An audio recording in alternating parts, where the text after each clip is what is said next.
Are you aware of the dangers, the risks involved with practicing oral sex? Some patients are unaware or even think that oral sex is not related to sexual intercourse. Stay with me until the end of this video, and I will explain all the diseases you could be exposed to by engaging in this practice.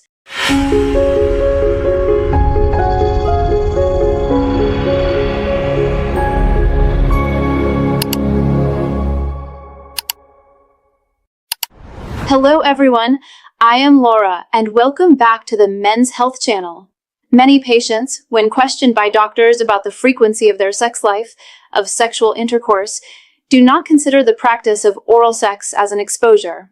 However, this is a misconception. The practice of oral sex can indeed pose risks and dangers, often unknown to those who engage in it. Before we discuss and identify the 5 main diseases that can be associated with the practice of oral sex, let's clarify that the oral cavity, the mouth, and the oropharynx are environments with a polybacterial flora, meaning there are bacteria that normally colonize our oral cavity. They are associated with the digestion process, with our digestive system. Under normal conditions, they do not hyperproliferate. They maintain a normal flora in their usual members. However, in pathological situations, when diseases occur, these bacteria can hyperproliferate. And even the emergence of new germs that are not typical of the oral cavity can appear, such as the herpes virus or HPV. These pathogens are indeed associated with the onset of diseases. Furthermore, we need to remember that the urethra, which is the urinary tract that connects the bladder and transports urine to the outside, is a sterile environment, meaning it is free from bacteria and other germs or fungi, and it can indeed be contaminated through this practice. By the way, speaking of risks to men's intimate health, if you are a man over 40, pay attention. There is a simple, 7-second natural method that has been attracting the attention of urologists in the USA, and it can help with prostate health, male performance, and even rigidity during sex.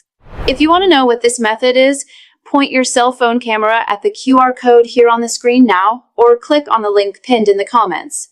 Now let's continue. Here are the 5 main diseases that can arise from this practice. First, HPV, the human papillomavirus. As we know, there are more than 200 subtypes of the HPV virus. Some of them are related to the emergence of oropharyngeal cancer and penile cancer, as well as cervical cancer in women. Additionally, these viruses can also be associated with the appearance of benign lesions, such as genital warts. An HPV lesion in the oral cavity can go unnoticed and indeed pose an increased risk for the patient undergoing unprotected oral sex, and it can be a risk factor for the appearance of ulcers or even malignant diseases like penile cancer.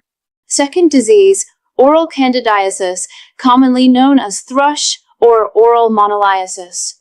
It is a disease caused by a fungal infection which can often be transmitted from the contaminated oral cavity, infecting the glands, the foreskin, and the urethra, leading to a condition of balanitis or balanoposthitis. These fungal infections are characterized by local discomfort, redness, peeling, and burning in the penile region. And their treatment requires antifungals, corticosteroids, or even some topical antibiotics. Third disease, herpes. Here we have 2 types of herpes viruses that have tropism, a preference for the labial and genital mucosa. Herpes simplex virus type 1 and herpes simplex virus type 2. These viruses do not normally colonize the oral cavity. However, a patient with a labial herpes lesion can indeed transmit a genital lesion to another patient through the practice of oral sex. Fourth disease, and this one is fortunately rarer, is syphilis. Syphilis is a bacterial disease that is rarely transmitted through the practice of oral sex. However, it can happen. In fact, the syphilis ulcer is very characteristic, forming a single, painless ulcer on the glands or foreskin, with raised edges and a firm base, which we can classically diagnose at first glance. It needs to be treated because it is a highly contagious disease. Fifth diseases are urethritis. Urethritis are inflammations in the urethra. They are classic conditions characterized by the appearance of redness, discomfort, and urethral discharge. Under normal conditions, as I said, the urethra is sterile. It does not contain bacteria. The two main germs that can cause urethritis are chlamydia and gonococcus. However, they will need a vector for transmission, and it can indeed be associated with unprotected oral sex. But what are the ways to reduce these risks? Folks, the main ways to reduce exposure to the risks of oral sex are by reducing promiscuity, reducing the number of partners, and primarily knowing your partner. If this is not possible, always prefer the practice with the use of condoms. It is not common, for example, to share a toothbrush with a stranger.